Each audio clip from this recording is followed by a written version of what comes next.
Welcome back to Nature's Secrets. Today, we embark on an extraordinary journey to our closest celestial neighbour, the Moon. Often viewed through telescopes or admired during a full moon, this satellite has captivated humanity for millennia. But why the Moon? Its proximity to Earth makes it an ideal candidate for colonization.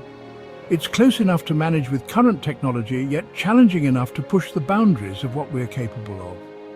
Beyond its logistical advantages, the Moon could serve as a springboard for missions farther into our solar system. Imagine using the Moon as a launch pad for Mars and beyond. How would that change the future of space exploration? Let's explore the potential and uncover what it would really take to live on the Moon. The Moon presents a harsh and unforgiving environment. With virtually no atmosphere, it exposes the lunar surface to deadly radiation and extreme temperatures. Daytime on the Moon can see temperatures soaring to 127 degrees Celsius, while nighttime temperatures plummet to a frigid -173 degrees. Such extremes pose a significant challenge. How do we protect future Moon inhabitants from these conditions? Additionally, the Moon's surface is bombarded constantly by cosmic rays and solar particles.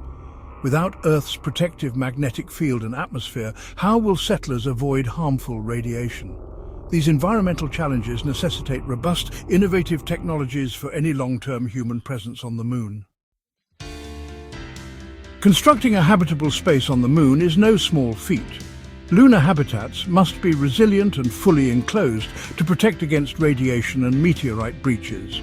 Imagine the possibilities of 3D printing using lunar regolith or moon dust, which could be processed into building material right on the lunar surface.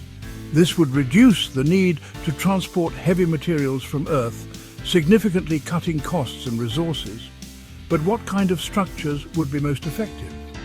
Dome-shaped buildings covered with regolith for radiation shielding, or inflatable habitats with thick protective layers? How would these structures withstand the test of time in the extreme lunar environment? Survival on the Moon depends on creating a closed-loop ecosystem, a self-sustaining environment where nothing is wasted. Air, water and waste recycling are essential for lunar habitats. For instance, water recovered from exhaled air and sweat can be reused. Advanced filtration systems could ensure that the same water is continuously cleaned and recycled. But what about air? Electrolysis, perhaps powered by solar energy, could split water into oxygen and hydrogen, providing breathable air. But how reliable are these systems in zero gravity? And what redundancies must be in place to safeguard the inhabitants' lives? The Moon's 2-week-long day and night cycles present unique energy challenges. Solar panels can generate power during the long lunar day, but what happens during the equally long night? Energy storage becomes a critical technology. Could we develop batteries with enough capacity to last through the night, or would nuclear reactors provide a more consistent power supply? How could we use the Moon's resources, perhaps extracting hydrogen for fuel? These energy solutions need to be not only effective but also scalable for a growing lunar colony. The lunar soil holds vital resources that could support life on the Moon. Water ice in permanently shadowed craters and minerals scattered across the lunar surface are just the beginning. Extracting these resources requires precision and care to avoid disrupting the lunar environment. Robotic miners could be the answer, programmed to carefully extract resources without causing unnecessary damage. How would these robots differentiate between useful materials and generic regolith? Could these mining technologies be tested on Earth first, perhaps in similar environments like Antarctica? In the next few sections, we will go on to talk about agriculture on the Moon, scientific opportunities, and the human factor. But before we do, I wanted to let you know that we absolutely love making these documentaries. If you have any suggestions for future documentaries, please let us know in the comments below, and we will get our team working on it. Also, take a moment to hit that like button, subscribe, and turn on notifications so you won't miss a thing.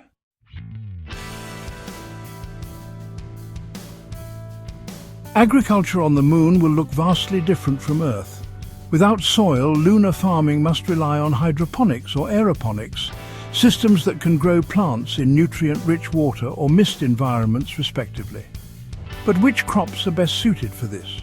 Potatoes, wheat and soybeans might be staples given their nutritional content and adaptability.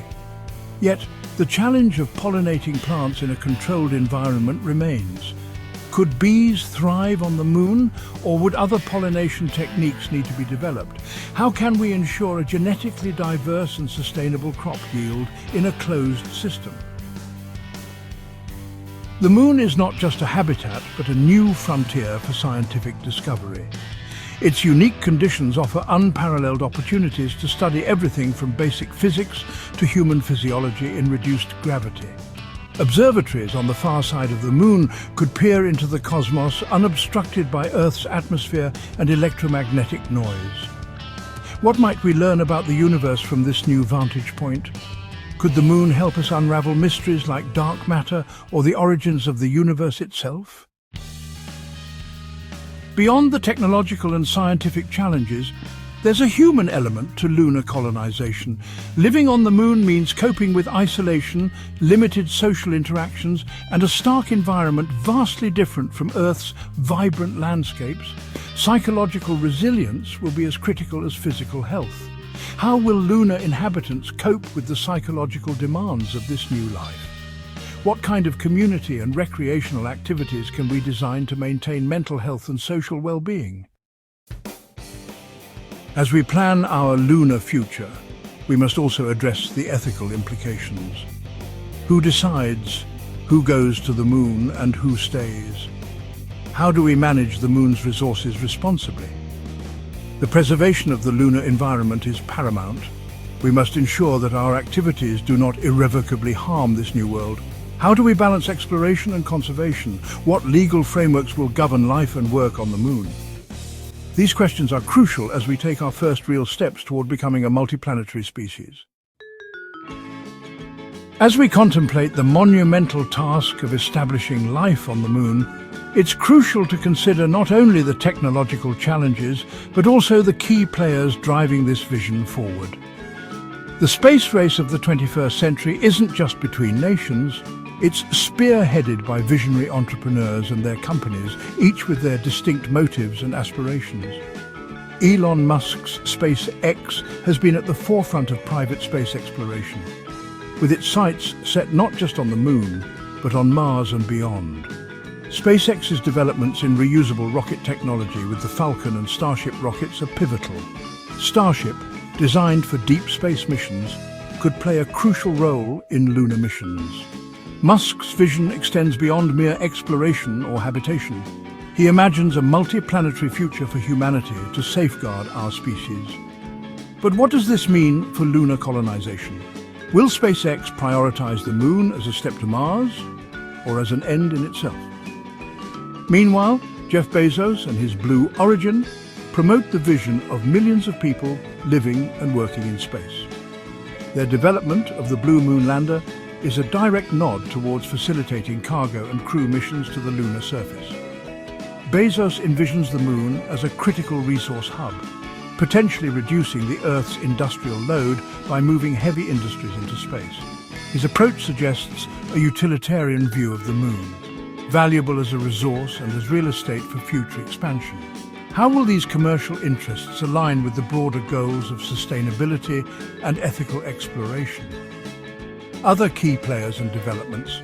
Beyond Musk and Bezos, other organizations and nations are also deeply invested in lunar exploration. NASA's Artemis program, with international and commercial partners, aims to return humans to the Moon by 2027. The European Space Agency, ESA, Russia's Roscosmos, and China's CNSA are all enhancing their lunar mission capabilities with plans for habitats, rovers, and more. Each entity brings different priorities and technologies to the table, from scientific research to testing new space travel technologies. What will the cost be? As we consider these titans of industry and leaders of nations striving to reach the Moon, we must ask, what do they want from the Moon? Is it a stepping stone to further cosmic ventures? a new scientific frontier, or a future residential and industrial zone? How will their goals shape the lunar landscape? And what implications will this have for everyone else dreaming of life on the moon? Today's journey through the possibilities of lunar colonization has opened a window into not only what could be, but also what must be considered as we move forward. The moon beckons us to a future that could redefine humanity. But the path we choose must be walked with care, responsibility, and respect for both our home planet and our potential new one. As we conclude, let me ask you this. Would you go to the moon if given the chance? And what would be the one item you'd take with you? Share your thoughts and choices in the comments below. We're eager to hear what you think about living among the stars. Remember, each step we take in space brings us closer to understanding our place in the cosmos. Stay curious, stay informed, and until next time, keep reaching for the stars with nature's secrets.